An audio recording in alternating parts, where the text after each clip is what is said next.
hear this sound, then you are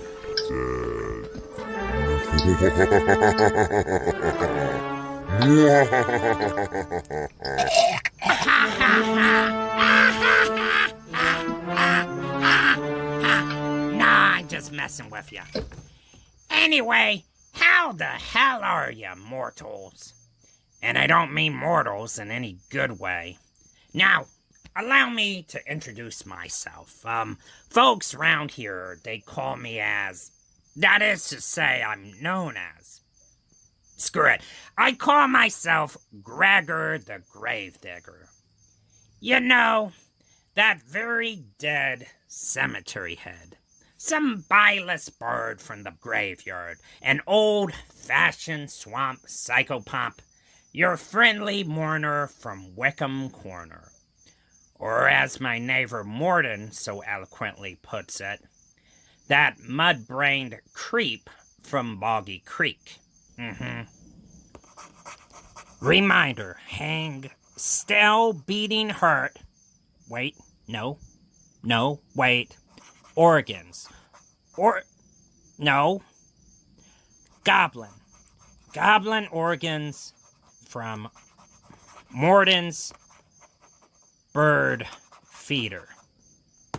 Anyway, tonight I welcome you to the Ghoul Shed for a presentation of Orson Welles' 1938 radio adaptation of Bram Stoker's Dracula. Now, Orson Welles is certainly more famously known on radio for his spin on H.G. Wells' The War of the Worlds. However, that broadcast was actually just one of several that Wells brought to radio via the Mercury Theater on the air. Interestingly, the following actually was produced after the 1931 Universal film starring Bela Lugosi. However, did you know the Universal film isn't based on Bram Stoker's novel? Sounds a little kooky, I know. But actually, the film is an adaptation of an adaptation, being based on a play by Hamilton Dean and John L. Balderston, itself based on Bram Stoker's book. However, Wells' take on Dracula is directly sourced from the novel, retaining the journal-style format of the original, but absent of the character of Renfield, as we all know, the latter having been created specifically for the aforementioned play. Now, I'll check back in after a spell, wink. But for now, here is George Coulouris as Jonathan Harker, Agnes Moorehead as Mina Harker, Martin Gable as Professor Van Helsing, Elizabeth Fuller as Lucy Westenra, and of course, Orson Welles as both Dr. Arthur Seward and Dracula in the 1938 radio drama Dracula. Enjoy, miscreants. I need some formaldehyde, a drink, or something. I don't know.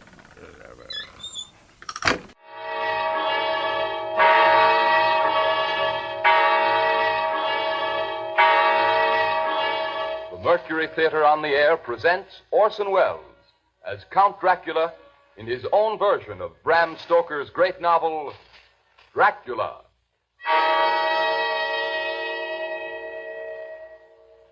Ladies and gentlemen, my name is Arthur Seward. I'm here tonight to bear witness to the truth of certain events which you may find it hard to believe, but I ask you to believe them. I have here certain documents, telegrams, clippings from the press of the day, memoranda, and letters in various hands. All needless matters have been eliminated, so that a history almost at variance with the possibilities of contemporary belief may stand forth as simple fact. I present you first with excerpts from the private journal of Jonathan Harker. I, Jonathan Harker, lawyer's clerk, article to Peter Hawkins, Esquire of Exeter, England, am writing this journal in the hope that if misfortune overtakes me, it may one day come to the eyes of those who love me. I set out from London on the last day of April to visit one of our clients in Eastern Europe.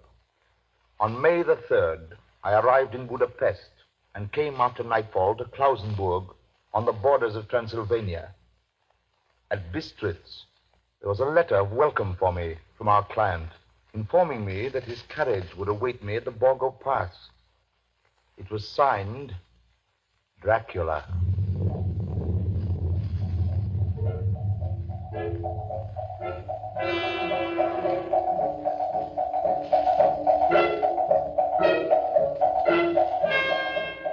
Bukovina! Couch for Bukovina!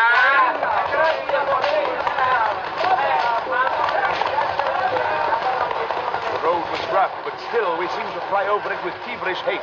When it grew dark, there seemed to be some excitement among the passengers. They kept speaking to the driver and looking at me and urging him on to greater speed. The crazy coach rocked on its great leather springs. The mountains seemed to come nearer to us on either side. Coachman! Coachman! What is this? Where are we? You're nearing your destination, young hare. This is the Borga Pass.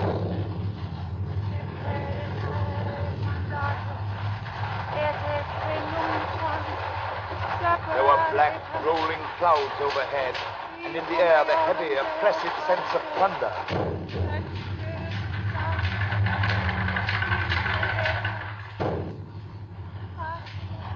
Now, we were through the pass. The young hare is not expected after all.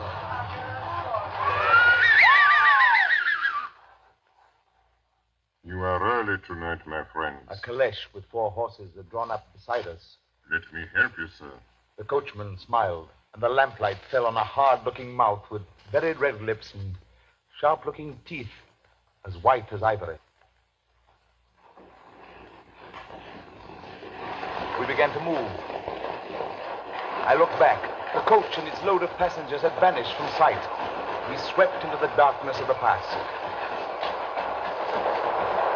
I struck a match.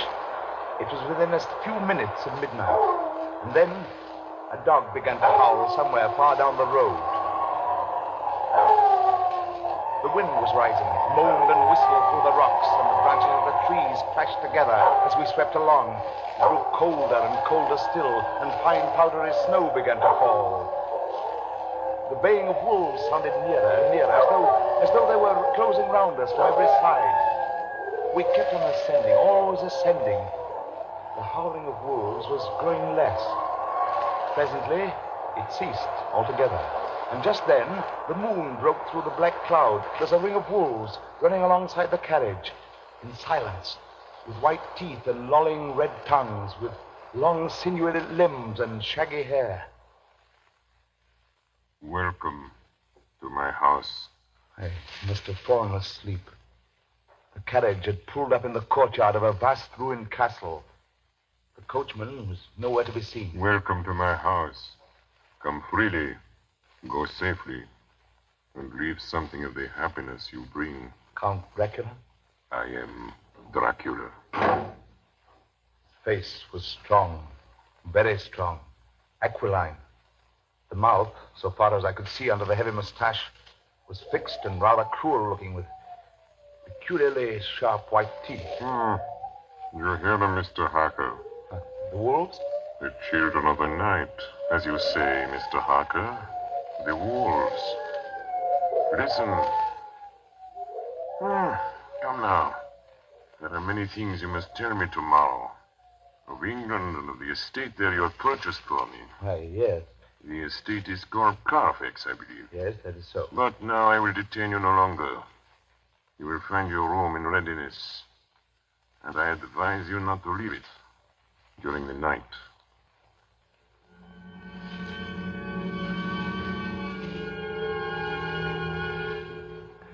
This castle is on the very edge of a terrible precipice.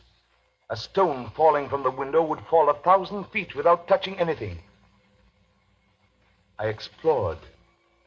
There are doors everywhere, and all of them locked. The door to the great hall, the door to the courtyard, every door in the castle is closed, bolted against me. The castle of Dracula is a prison, and I am a prisoner.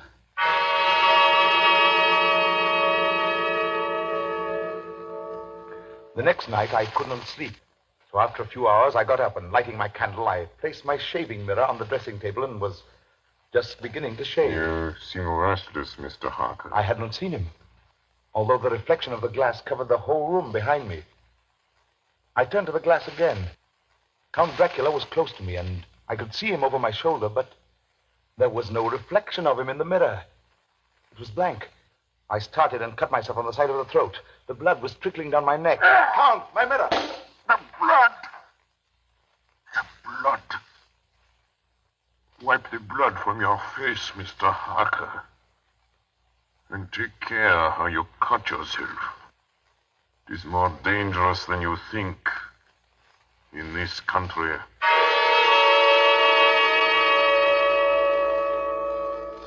When I woke, I found most of my things were gone. My passport, my notes, my letter of credit. I could find no trace of them anywhere. And my door is locked from the outside. June 20th. There is work of some kind going on in the castle. Now and then I hear the faraway muffled sound of mattock and spade. And last night, the second of the predated letters which Dracula made me write, the second of that series which is to blot out the very traces of my existence from the earth, went forth.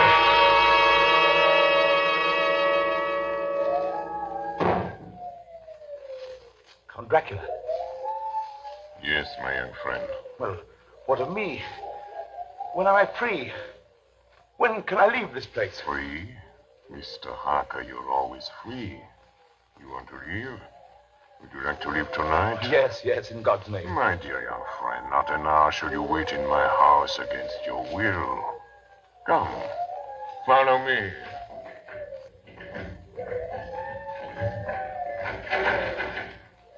The door seems to be bolted. How strange. The door is locked. Well, in God's name, open it. As you will, Mr. Harker.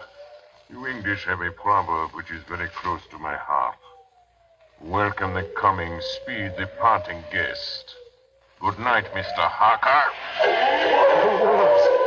Shut the door! Shut the door, I tell you! Shut the door! Shut! The door is shut, Mr. Harker. I take it you will remain. Morning, June the 30th. These may be the last words I ever write in this diary. Oh, God preserve my sanity. I have never seen Count Dracula by day. At sunrise, at the first cockcrow, he is gone. I don't understand these things. I only know that the wolves obey him, and that he is a man with hair on the palm of his hands, with sharp teeth, and no blood in his face. He casts no shadow. He cannot be seen in a glass, and he moves like a bat across the sheer face of the castle walls. He eats no food, and is mortally afraid of the crucifix. As I write this, I hear in the courtyard the rolling of heavy wheels and the cracking of whips. And there is in the passageway below a sound of heavy boxes being set down. Boxes shaped like coffins. And I know what they hold. The boxes are filled with holy earth from the chapel beneath the castle. It is the last box being nailed down. And now I hear the heavy feet tramping again. The door shut, the chains rattle.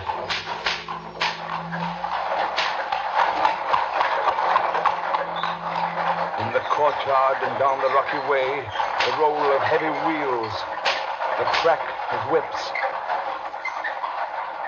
Help! Help! Help! The wagons have gone. I'm alone in the castle.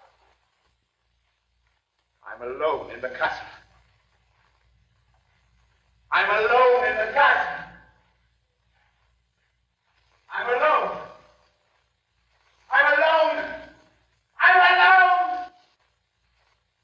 Ladies and gentlemen, This is Dr. Seward. Mr. Harker's journal terminates at this point. I now present in evidence a clipping dated August 8th of that year from the Yorkshire Telegraph from our correspondent in Whitby. One of the greatest and suddenest storms on record was experienced here today. The weather has been somewhat sultry, but Saturday evening was fine. The band was playing. The piers were crowded with holidaymakers. The wind fell away entirely during the evening, and there was a dead calm. There were but few lights at sea. The only sail noticeable was a foreign schooner under full canvas, which was seemingly going westward. A little after midnight came a strange sound from over the sea, and high overhead the air began to carry a strange, faint, hollow booming. Then, without warning, the tempest broke. And there, with all sails set, was the foreign schooner rushing with terrific speed toward the shore. A searchlight was turned on her. And there, lashed to the helm, was a corpse with drooping head which swayed horribly to and fro at each motion of the ship. A moment later, she crashed. And then a strange thing was seen. At the very instant she touched, a huge dog sprang up on deck from below and, running forward, jumped from the bow onto the sand and, making straight up the east cliff toward the graveyard, vanished into the night. The Coast Guard, going aboard at dawn, found the dead man fastened to a spoke of the wheel. Tightly clutched in one hand was a crucifix. The man must have been dead for quite 2 days. In the pocket of the dead man's coat was found a bottle, carefully corked, containing a roll of paper. This proved to be an addendum to the ship's log. There was found on board only a small amount of cargo, and that of a most unusual nature. Apparently the ship carried nothing but earth, common earth, packed away in wooden boxes, shaped much like coffins.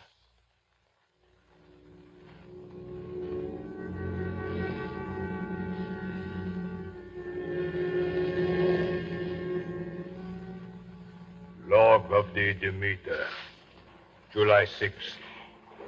Finished taking in cargo, a queer cargo, boxes of earth. At noon, set sail, east wind, fresh. Crew, 4 hands, 2 mates, cook, and myself, captain, July 11th. Entered Bosporus. At dark, passed through Dardanelles. Mate reported in morning that one of crew, Balyoden, was missing. Took larboard watch, 8 bells last night. He was relieved by Chalicia. Came to his There's bunk. something aboard this ship. No. Don't laugh, Captain. In the rain last night. Oh? A tall, thin man go up companionway and along the deck forward and disappeared. When I go to the bow, no one. And the hatchways all closed. July 22nd. Rough weather last 3 days. All hands busy with sails. No time be frightened. Past Gibraltar and out through straits. All well. July 24th. Last night, another hand was lost. Disappeared. Like Chalicia. Leave off watch midnight. Then we never see him again. Double watch now. I don't take watch alone no more. Double watch. Double watch. July 29th. Had single watch tonight as crew too tired to double. When morning come... Hey! Hey, below! Banoisin! Banoisin! Is Banoisin below? Banoisin's gone. Banoisin's gone like the others. Like all the others. Mate and I have agreed to go armed henceforth, July 30th. Last night, we are nearing England. Weather fine. All sails set. Captain! Captain! The man in the watch in the stairs is missing. Both missing. Now, only self and mate and 1 hand left to work ship. August 3rd. 2 days of fog and not a sail sighted. At midnight, I went to relieve the man at wheel, and when I got to it, found no one there. It's here. I know it now. I saw it. Like a man, tall and thin and ghastly pale. It was in the bows looking out. I gave it the knife, and my knife went through it. What? Empty as air. What is it? What are you talking about? It's here, and I'll find it. It's in the hold. In one of those boxes of earth. I'll unscrew them one by one and see. Mad. Stark raving mad. It's no use my trying to stop him. He can't hurt those big boxes. They are invoiced as common earth. Down in the cold. I know the secret now. The sea will save me from him. That's all that's left.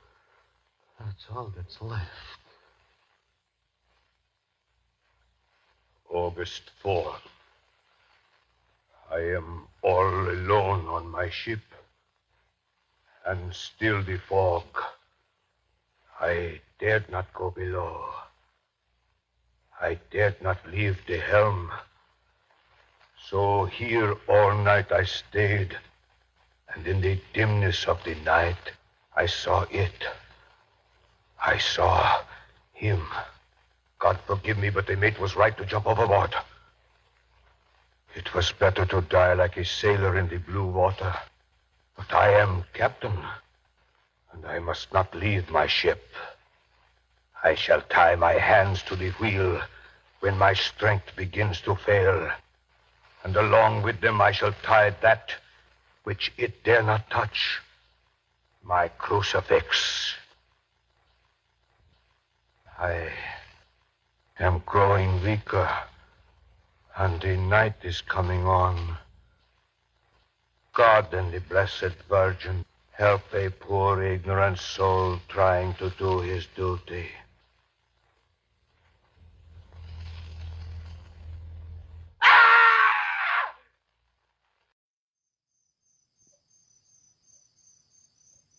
So, Boss Man says to me the other day, we need to start getting in some young blood. I says, no problem. So I come back with 6 pints of the stuff, and he's simply livid. Guess you can't please some folks. Ugh. Hey, Conrad, I'll have to call you back later. Uh-huh. Yeah, just put the finger in a bag with ice, and hopefully the foot will grow back. What? Uh-huh. It won't, will it? Heh. That sucks. Well, gotta go, bye. Welcome back, little miserable human creatures. As always, Gregor the Gravedigger, your gruesome guide on your road to the hereafter. I trust you've been enjoying our little excursion. Well, here at the Gold Shed, figured it'd be fun to kill up some time with a little mail call, so let's see here. Now, okay, junk, final notice, zoning violation, Conrad's foot, ransom note, zoning violation, huh? We're watching you, Mr. Anderson. Heh. Ah, here we are, fan mail. Admittedly kind of weird since we just started out, but I'm sure the intentions are pure. Okay, here we go. Dear Gregor the Gravedigger, that's me. Go stick your head up your... with your old green grouch face, flea-bedding, beaten-at-looking self. Signed, your neighbor, Morden. P.S. Any more organ antics and I'm calling the sheriff's office. Well, Morden, I hear your petty insults, and no, I'm not stooping down to your level, no. See, Morden, your words won't hurt me. Why? Because I don't feel. 'Cause I'm already dead. You know dead, right, Morden? How your wife describes your marriage, you trifling two-bit, mess-caress, fungus-grown blunderbuss. Sleep easy, Morden. Alone, as always. Anyway, I don't suppose there is a good transition away from that, so I'll just say, on with the show, and see you in a few, okay? You are listening to the Columbia Network's first presentation in a new summer series of unique dramatic productions featuring Orson Welles and the Mercury Theater on the Air. In just a moment, our story of Bram Stoker's Dracula will continue. This is the Columbia Broadcasting System. We continue now with Columbia Network's presentation of Orson Welles and the Mercury Theater on the Air in Dracula. Telegram, Seward, Perfect, to Van Helsing, Amsterdam. Lucy Westenra in alarming condition. Cannot diagnose. Come at once. Seward. Telegram, Van Helsing, Amsterdam, to Stuart, Perfect. I'm on my way to you. Please arrange we examine patient immediately my arrival, Van Helsing. Ladies and gentlemen, I must now explain that 6 months before the events recorded here, I had become engaged to a young lady, Lucy Westenra. We were to have been married in the spring. My old teacher, Professor Van Helsing, arrived at 4 the next afternoon. I took him at once to Lucy's house. She lay in a bed asleep. She was ghastly, chalkily pale. The red seemed to have gone even from her lips and gums, and the bones of her face stood out. Young miss is bad. Very bad. She must have blood or she will die. Yet she is not anemic. The qualitative analysis of her blood gives quite normal condition. It is strange. I do not like to think how strange. Look! My God, her throat, look! The black velvet band that she always wore had dragged up a little and showed a red mark on her throat. Just over the external jugular vein were 2 punctures, not large, but not wholesome looking. The edges were white and worn looking. Well? Well, what is it, Professor? What's wrong with her? Speak frankly. You can tell me the worst. I wish I could, Stuart. I wish I could. But I do not dare. But won't you tell me anything? I will tell you this. Your young lady is in a danger greater than death. You must believe me. If you leave her for 1 moment and harm befalls, you will not sleep easy thereafter.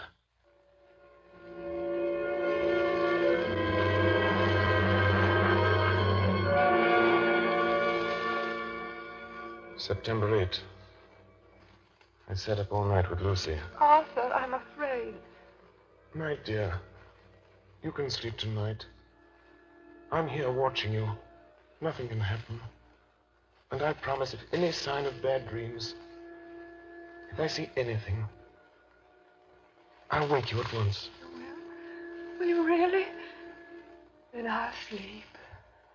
I sat all night by her bedside, and she did not wake once during the night, although a boughs or a bat or something flapped almost angrily against the window panes. September 11th. Still quoting from my private journals. At this time that I received a message from Purfleet. It read, 10:20 p.m., St. John's Hospital, serious complications, case 891, your immediate presence, London, imperative. I had no choice.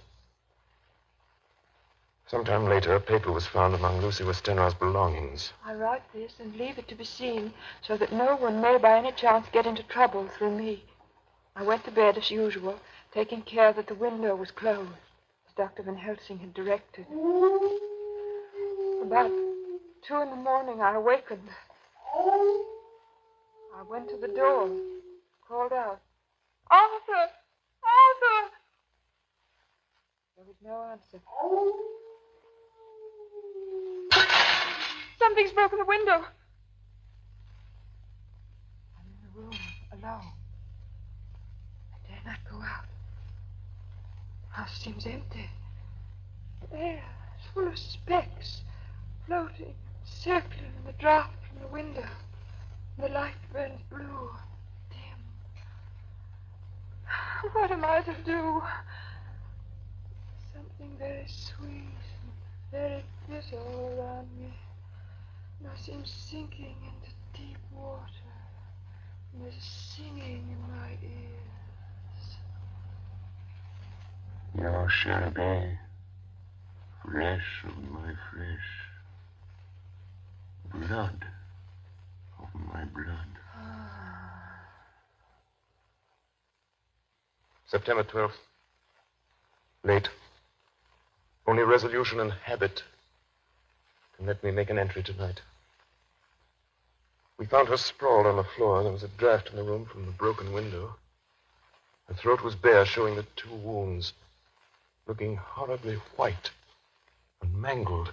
We are too late, my friend. We have failed. God's will be done.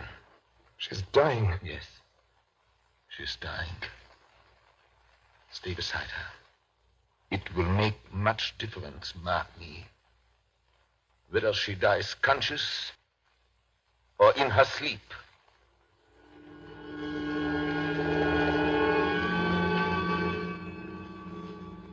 It was late in the afternoon before she opened her eyes. Arthur, oh, my love, I'm so glad you've come. I took her hand and knelt beside her. Her breath came and went like a tired, peaceful child's. And then the light from the setting sun fell on her face, and then, insensibly, a strange change came over her. Her eyes grew suddenly dull and hard. Her breathing was heavy. The mouth opened, and the pale gums drawn back made the teeth look large and sharp. Arthur, oh, my love, I'm so glad you've come. Kiss me. Bend down and kiss me. Not for your life. Not for your living soul and hers. Lucy! She's dead. Poor girl. There's peace for her at last. The end. Not so. It is only the beginning. Wait and see.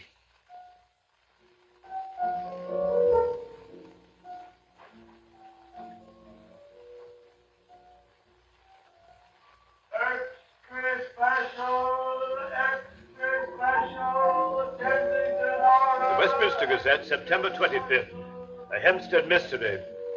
The Kensington horror, the stabbing woman, and the woman in black are vividly recalled to mind by a series of events that have taken place recently in the neighborhood of Hempstead. Several cases have occurred of young children straying from home or failing to return from their playing on the heath. In all these cases, the children have given as their excuse that they have been with a beautiful lady who offered them chocolates. In each case, the child was found to be slightly torn or wounded in the throat. The wound seemed such as might be made by a rat or a small dog.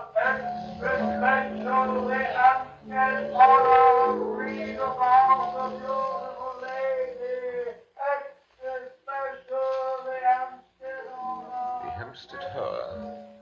Another child injured by the beautiful lady. We have just received intelligence that another child missed last night was only discovered late in the morning. It has the same tiny wound in the throat. Well, Stuart, what do you think of that? You mean to tell me, my friend, that you still have no suspicion as to what poor Lucy died of? Nervous prostration, following great loss and waste of blood. And how was the blood lost or wasted? You are a clever man, my friend, and a good doctor. But you do not believe that there are things that you cannot understand. You are wrong, Stuart. Are you aware of all the mysteries of life and death? Can you tell me why in the pampas there are bats that come at night and open the veins of cattle and horses and suck dry those veins?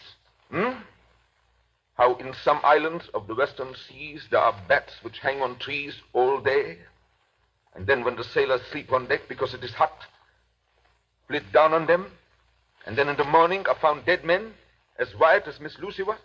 I understand none of these things. After tonight, Stuart, if you dare to come with me, perhaps then you will understand. September 29th. Before dawn. Now it is done. And I would sooner die 1,000 deaths than live again through what I did this night. We will spend the night, you and I, here in this churchyard where Miss Lucy is buried. We enter the tomb. And then? We open the coffin. You shall yet be convinced. Take care then, Helsing. Miss Lucy is dead, is it not so? then there can be no wrong to her. But if she is not dead...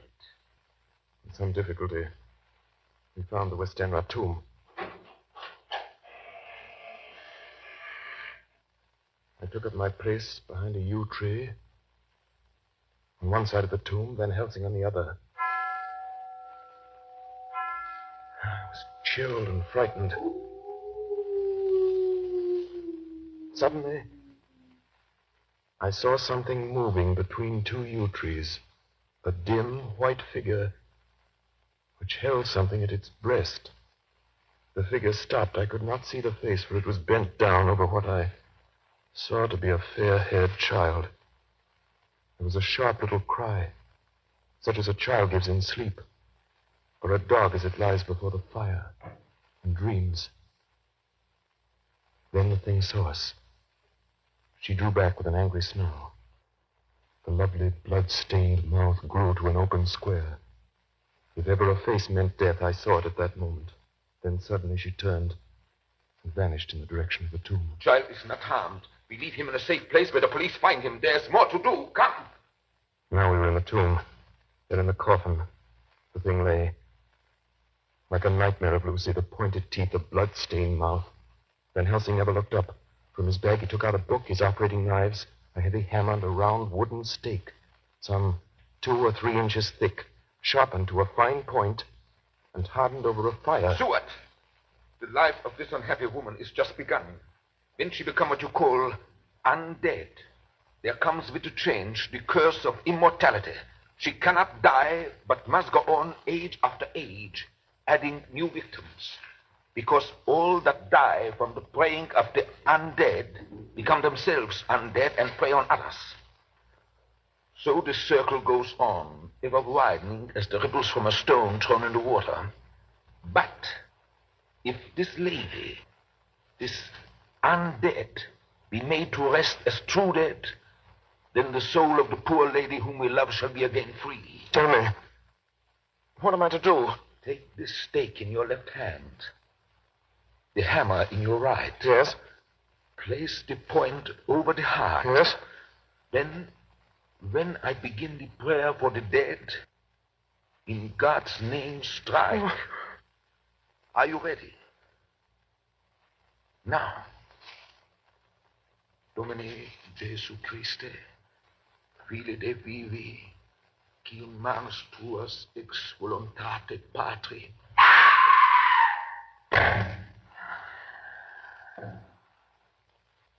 On the morning of July 11th, a man was found on the border of Transylvania. He talked wildly of wolves and boxes of earth and blood, and gave his name as Jonathan Harker.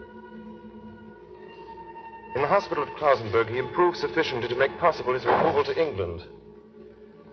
I'm still quoting from my own personal papers. But there his condition remained so serious that he was committed for observation to a private ward in my hospital at Purfleet. Here he did so well that in 3 weeks he was completely recovered. It was during this time that his wife, Minna Harker, brought to the attention of Dr. Van Helsing and myself the journal that her husband had kept while a prisoner in the castle of a certain Count Dracula in Transylvania. I have before me the record of a meeting that took place in my study in Purfleet, transcribed by Minna Harker. October 1st. Meeting began soon after 8. Jonathan next to me. Dr. Seward opposite to Van Helsing at the head of the table. My friends, there are such things as vampires. Had I known at first what now I know, one so precious life had been spared to many of us who love her. The vampire which is amongst us is of himself so strong that he can direct all the elements. The storm, the fog, the thunder. He can command all the meaner things, the moth and bat, the owl and the fox and the wolf. How then are we to begin our strike to destroy him? How shall we find his place? And having found it, how can we destroy? My friends, it is a terrible task that we undertake. To fail here is not mere life or death. If we fail, we become as him. Foul things of the night as him. What do you say? I answer for myself. Count me in. I'm with you. The professor laid a small golden crucifix on the table. We took hands, and our solemn pact was made. My friends, we too are not without strength. The vampire flourishes on the blood of the living. Without this, he cannot live. He throws no shadow. He makes no reflection in a mirror. He can transform himself to a wolf, to a bat. He can come on moonlight rays as elemental dust. He can see in the dark. He can do all these things. Yet he is not free. His power ceases at the coming of the day. Then, until night, he must remain in the shape in which he finds himself, and except in his coffin home, in those earth boxes, he cannot rest. When we can confine him in his coffin, then, my friends, if we obey what we know, we will destroy him. At that moment, something flapped wildly against the window. Then You hit it? I don't know. we looked out of the window. Against the black sky, we could see nothing. Data in our possession. From the Count's castle in Transylvania to Whitby came 50 boxes of earth. All of these, to our certain knowledge, were delivered at Carfax. Recently, 12 of these boxes have been removed. First step, ascertain whether all the rest remain in the deserted house next door or whether any more have been removed. We must trace each of these boxes and sterilize the earth with holy water so that he can no longer seek safety in it. And we must hurry. The events of the next few days are described in Jonathan Harker's journal. October 2nd, 5 a.m. Just returned from the empty house. Left Mina here at home. Well, we've done our work at Carfax. The place was filthy. The air stagnant and foul and alive with rats. We counted the boxes. Only 38 of them. And over each one, the professor went through his same mysterious work. It was dawn when we got back. I found Mina asleep. She looks paler than usual. October 2nd. Soon after they left, I fell asleep. I remember hearing the sudden barking of the dogs. And then there was silence. I got up and looked out of the window. There was a thin streak of white mist moving across the grass along the wall of the house. It dawned on me that the air in the room was heavy and dank and cold. The gaslight came only like a tiny red spark through the fog. I could see through my eyelids. The mist grew thicker and thicker. Then, as I looked, the spark divided and seemed to shine on me through the fog like two red eyes. You shall be flesh of my flesh, blood of my blood, blood of my blood.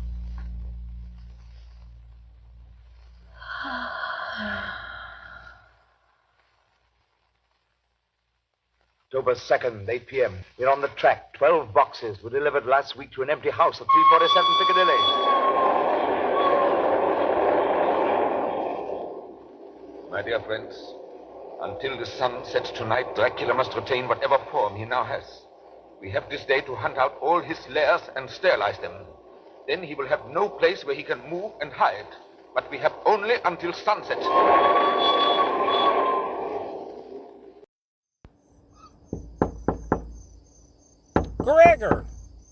Gregor, you get your highfalutin sorry self to the store.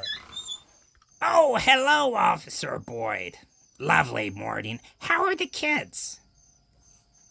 Cut the crap, Gregor. Look, your neighbor, Morden Gibbs called again. Oh, I see. And how is, Morden, was it? Well, I hope. No, actually no. A funny thing, he got attacked by one of the local birds that seems to have, inexplicably, acquired a taste for raw flesh. Oh, yeah, I was just wondering, I don't know, if you happen to know anything about that? Officer, I am shocked and appalled that you would insinuate that I have any role in that sort of thing. I'll have you know, if you check Morden's security cameras, I'm sure you will find that I am nowhere to be seen on his grounds. Gregor, from what I understand, unless a camera is cursed or hexed or some other kind of crazy, you aren't to be seen on video at all. Like, really? You didn't think we find it a little off that some entrails just inexplicably floated into the frame and attached themselves onto his bird feeder? I mean, it has been a bit drafty around here lately. Wind, And I suppose a rain cloud magically came into being and proceeded to precipitate itself on his AC unit. 'Cause on the camera, the thing just started smoking like crazy after some mysteriously colored water, might I add, incidentally started sprinkling all over it. Crazy spring weather, I guess. And did your sorry self get your foot caught in a bucket? Because I distinctly remember seeing a bucket just bounce up and down repeatedly in midair and shake wildly as if a ghost got his leg stuck in it or something. Hey, that wasn't my fault. Stupid Morden. I mean, not my fault. 'Cause I wasn't there? Gregor, I can't prove it was you, but this is the third house call this month, and I don't want to be out here again, okay? Now, I'll let you get back to what you were doing there, but I believe your community service actually requires you to talk about what you're presenting, not jerk around with your neighbor all day. All right? Okay. He's just kidding about the community service, folks. I love doing this. 'Cause I just love people. No, I ain't. Judge thought it'd be funny. It was. Anyway, we'll talk later. Wait, was that a foot I saw? Oh, crap. The house in Piccadilly was empty. Like the one at Purfleet, the same sickening smell was in the air. On a table, we found a clothes brush, a brush, and a comb, and a basin. The latter containing dirty water, which was reddened as if with blood. The boxes are back here. 8, 9, 10, 11. Only 11. There's a 12th box somewhere. Gentlemen, it is after 6. The sun is setting. We've no time to lose. He will return at any moment. Open the boxes. Quiet. Listen.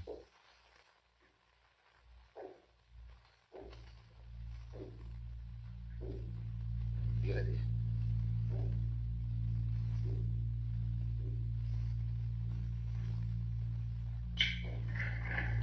It is he! The window! You waste your bullets, gentlemen. You think you baffle me? You with your pale faces all in a row like sheep in a butcher's. You think you've left me without a place to rest. But I have more. And time is on my side. The one you love is mine already. I have known her. Already my mark is on her throat. Flesh of my flesh. Blood of my blood. She is with me always. Over land or sea. October 4th morning. Another meeting in the study of Perky. We must find that last remaining box, gentlemen. We must find it. As long as that earth exists impure, as long as there remains one place of refuge for Dracula, there is no safety and no peace for any soul in England. And for the undead, never peace so long as he lives. Blood of my blood. Blood of my blood. Mina! How do you know that? Quiet. With me always, over land and sea. Mina, darling, how did you know that Dracula said those... I don't know. The words just came. Strange. There are times when somehow I feel that I'm with him. At sunset? Yes. Just at sunset. And again at sunrise. Dr. Van Helsing, if at that time you... Have you the courage? Courage for what? What do you mean? Dr. Van Helsing here will question me. I will question her, yes. In a state of hypnosis. The one you love is already mine, he said. She is with me always, over land or sea. Ah, Count Dracula. Perhaps she will betray you if she is really with you, this one we love. Who knows? If she is really with you over land or sea. Blood of my blood. Mina. Yes. Answer me, Mina. Are you with him? Yes, I am with him. Where are you? I do not know. It is all dark. What do you hear? The lapping of water. I can hear it on the outside. Then you are on a ship. Yes. What else do you hear? There is the creaking of an anchor What are you chain. doing? Still. Oh, so still. It is like death. It's like death. Here is a report from Matz and Peabody, shipbrokers. Dated October 5th, according to Lloyd's list, the only sailing ship that left for the Black Sea yesterday was the Tsarina Katrina, bound for Varna. Some hours before she sailed, a man came alongside, all in black, driving a cart with a great box in it. This he lifted down single-handed and carried below. No one remembers having seen him after that, as heavy mist came up over Doolittle Dock until sailing time. The rest of London Harbor remained completely clear. Our plans are made. The average sailing time from London to the Black Sea is 3 weeks. We can travel overland to the same place in 3 days. We shall be there waiting for him when he arrives. October 15th, arrive Varna about 5 o'clock. Mina seems stronger. Every morning before sunrise and just before sunset, she speaks to Van Helsing in a trance. Are you with him, Mina? Tell me, are you with him? I am with him. What can you see? Nothing. All is dark. What can you hear? I can hear the waves lapping against the ship and the water rushing by. The wind is high. I can hear it in the shrouds, and the bow throws back the foam. So, the Tsarina Katrina is still at sea, hastening on her way to Varna. The Count cannot cross running water, so he cannot leave the ship without being observed. What do you hear, Mina? Lapping waves and rushing water. Darkness. Darkness and wind. A whole week of waiting. Daily telegrams from Lloyd's. Not yet reported. Not yet reported. Not yet reported. Not yet reported. Rushing water and creaking mast. Darkness. Darkness and wind. October 24th. Telegram. Lloyd's, London to Harker. Tsarina Katrina reported this morning from Dardanelles. Lloyd's, London to Harker, October 28th. Tsarina Katrina in heavy fog reported entering Galatz Harbor at 1 o'clock today. Galatz is 38 hours from here, and the first train for Galatz leaves at 6:30 tomorrow morning. My friends, we have lost. I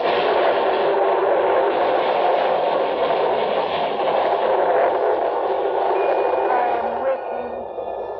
I can say nothing. Nothing. I can hear men's voices calling in the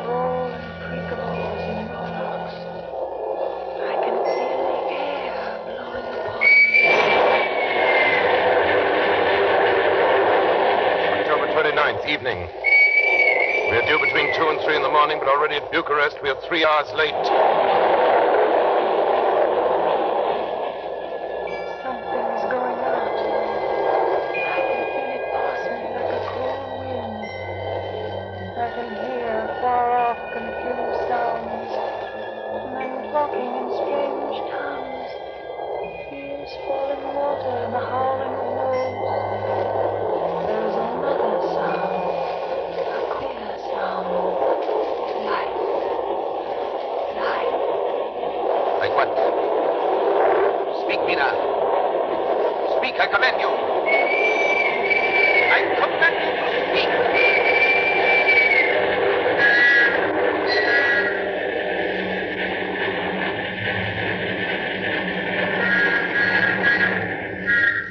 Arrived in Galatz. Saw Captain Zarina Katrina. A man come aboard with an order an hour before sunup. Receive a box for a party by the name of Dracula. That is Pepper's, Rite. Emmanuel Hiddlesheim, his name was. Mr. Hiddlesheim? Yes. You unloaded the box yesterday. I gave it to Kyloff by order. Kyloff. Mr. Kyloff? Kyloff. This morning they find him dead inside the churchyard of St. Peter. They find him dead with his throat torn open. October 30th, evening. There are 2 ways in which Dracula can get back to his own place. By land or by water. We've examined the map and find the most likely river is the Sereth. You and I, Seward, will charter a steam launch and follow him up the river. Van Helsing and Mina will take the train to Veresti, and from there they will From there we shall go in the track where Harker went, from Bistritz over to Borgo. If you have not caught him before, we shall be awaiting Dracula there.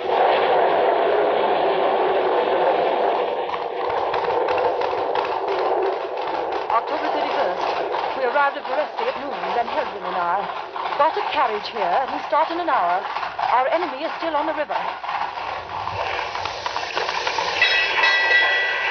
October 31st. We can run at good speed up the river at night. There's plenty of water, and the banks are wide apart. November 1st, evening. No news all day. We hear that a big boat went up the river before us, going at more than usual speed.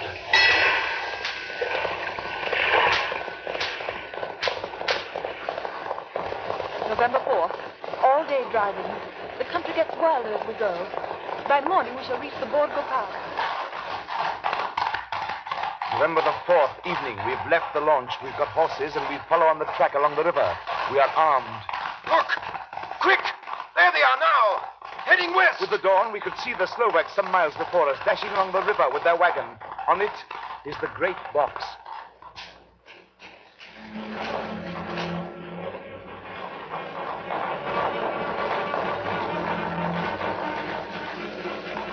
Late in the afternoon, we reached the Borgo Pass. Van Helsing! Look! Look! We could see a long way all around us. Far off, beyond the white waste of snow, was the river like a black ribbon curling. Between us and the river, not afar off, came a group of men, mounted Slovaks hurrying along. In the midst of them was a wagon which swept from side to side. On the wagon was a great box. Look! We see 2 horsemen following fast, coming up from the south. Stuart and Harker. The Slovaks with their heavy wagon are losing their ground. Now the horsemen are not more than a mile behind. Now the wagon is quite close to us. We can see the great box swaying crazily. Now they are almost upon us.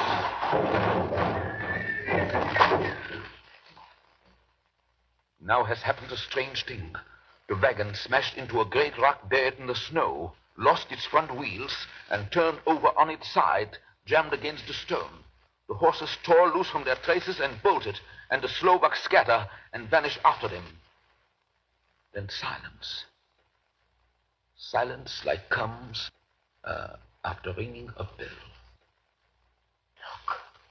His face. It is Dracula, sprawled out stiff and twisted in the smear of his own holy earth. The box, in falling, has emptied the dirt onto the snow. His face is old-looking. The skin is like paper. Dr. Seward, there's no time. Look at the sun. Sunset. In 1 minute there is darkness, and he is forever lost to us. Have you the stake of wood and the hammer? Here. Now, Seward, pray for us. Kneel down and pray. Harker, the stake of wood over his heart. Be not afraid, Harker. Do not look into his eyes. The hammer. Now, Harker, strike. Strike!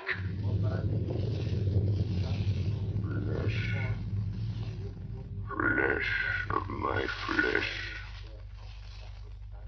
Guilt of my guilt. Death of my death. Speak and be manifest in the instant of your master's peril. Elements of darkness, rain, evil winds, mist, and mold, and tempest. Right! The others couldn't. But somehow I can hear him speaking behind his eyes. Claw, wing, tooth, scale, tissue of flesh, death of my death, dead and undead. The hand of the living is over your master. Console him, my children. This instant is no longer in the space between two heartbeats, but the night is not here, and I am lonely. Come to your master, my children. Beguile him now in the instant of his peril. Beguile him with the sound of your names.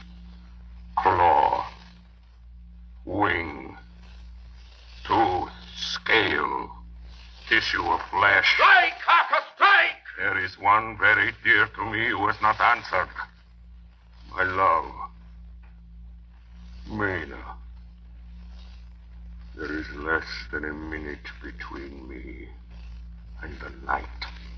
You must speak for me. You must speak with my heart. Give them to me! Jonathan, give them to me! The stake of wood and the hammer! I shall never forget that moment. The look on poor Mina's face as she stood there, the angry scar standing out on her throat, her eyes like living coals in the last red of the sunset. She had torn the stake and the hammer out of my hands with the strength of an animal. Mina, do you know what you've done, woman? You know what you've done to us? You've released him, the evilest fiend. Look! The sun!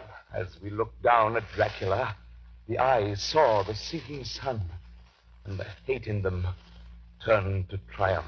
Flesh of my flesh. Come to me, my love. Come into the night and the darkness. You have served me well, my love, my bride.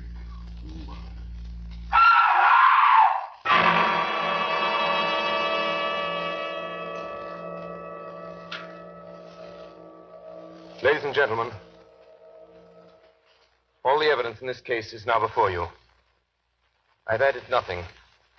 And to the best of my knowledge, I've omitted nothing that might help to throw light on the extraordinary events of the year 1891, which culminated on that terrible evening in the Borgo Pass.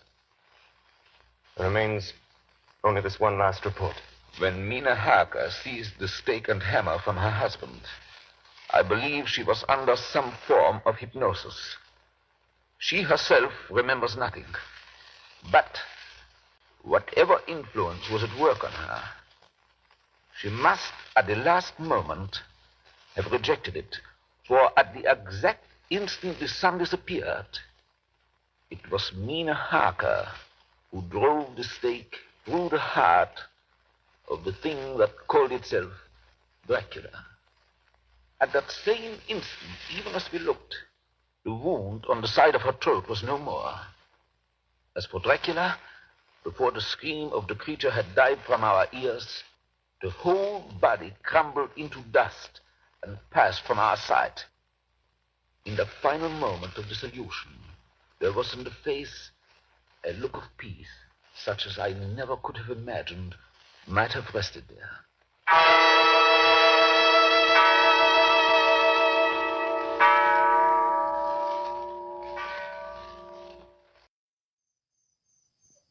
Well, I guess that does it, folks.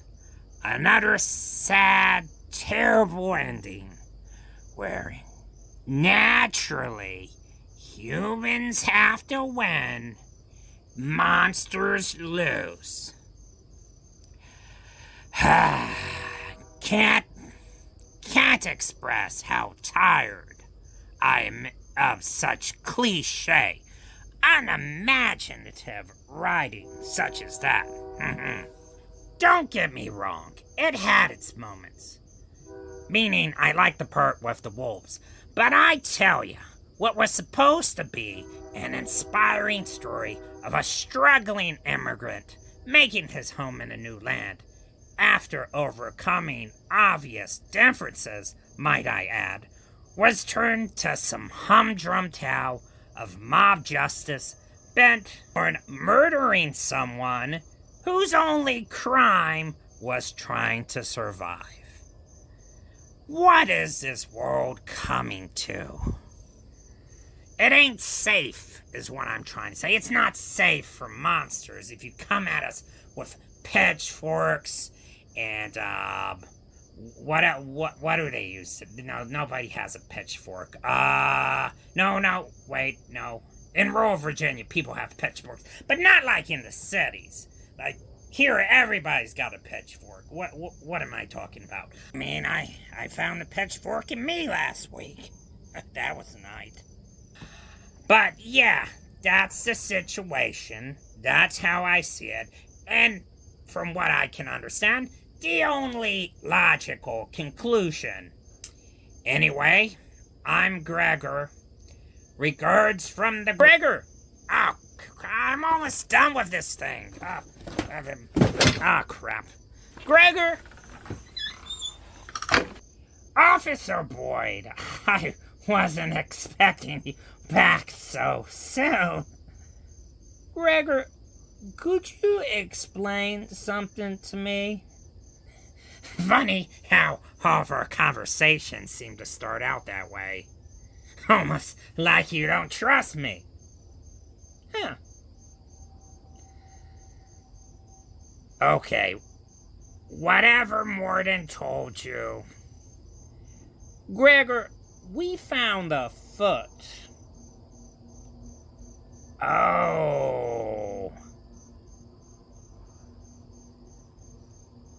It was on Morden's property? Oh, well, Morden, obviously.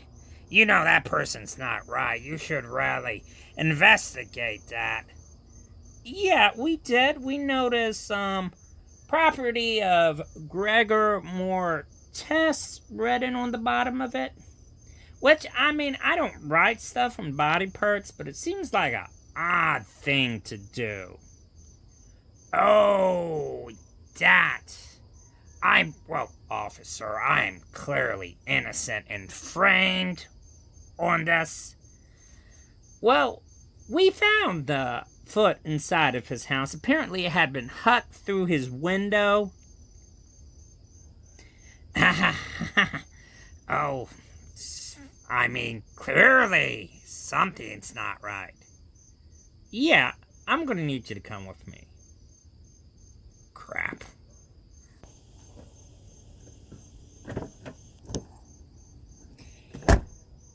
Yeah, and that's pretty much it. So if anybody is interested in trying to imitate me, should know that, copyright on old radio dramas are a little iffy, with some believing they're in the public domain. However, there are many others that still believe they're under copyright but can't be enforced. And there are some people who claim copyright. I don't care. Well, I mean, I care if they sue me. I don't know, is what I'm trying to tell you. Well, you can visit us online at weirdhalloween.com. Anyway, I'm Gregor the Gravedigger. Regards from the graveyard, and see you next crime. And now here is the director, Mr. Orson Welles. Ladies and gentlemen, what are your favorite stories? If there is one you're particularly fond of and would like to hear on the air, will you please write me about it? Until then, just in case Count Dracula has left you a little apprehensive, one word of comfort. When you go to bed tonight, don't worry. Put out the lights and go to sleep. It's all right. You can rest peacefully. That's just a sound effect. There. Over there in the shadow, see? It's nothing. Nothing at all. Nothing at all. I think it's nothing. But always remember, ladies and gentlemen, there are werewolves. There are vampires. Such things do exist. Tonight's production of Dracula by Orson Welles and the Mercury Theater was the first of 9 CBS broadcasts in which this brilliant group will bring to life a series of great narratives, all presented in the immediacy of the first-person singular. In presenting them each Monday evening at this time during the summer season, the Columbia Network is bringing a complete theatrical producing company to the air for the first time. In the cast tonight, Dr. Van Helsing was played by Martin Gable, Jonathan Harker by George Coulouris, Dr. Seward by Orson Welles, the Russian captain by Ray Collins, the mate by Carl Swenson, Mina Harker by Agnes Moorehead, Lucy Westenra by Elizabeth Farrer, and Count Dracula by Orson Welles. Bernard Herrmann composed the original music and conducted. Dan Seymour speaking. Davidson Taylor supervised the production for the Columbia Network.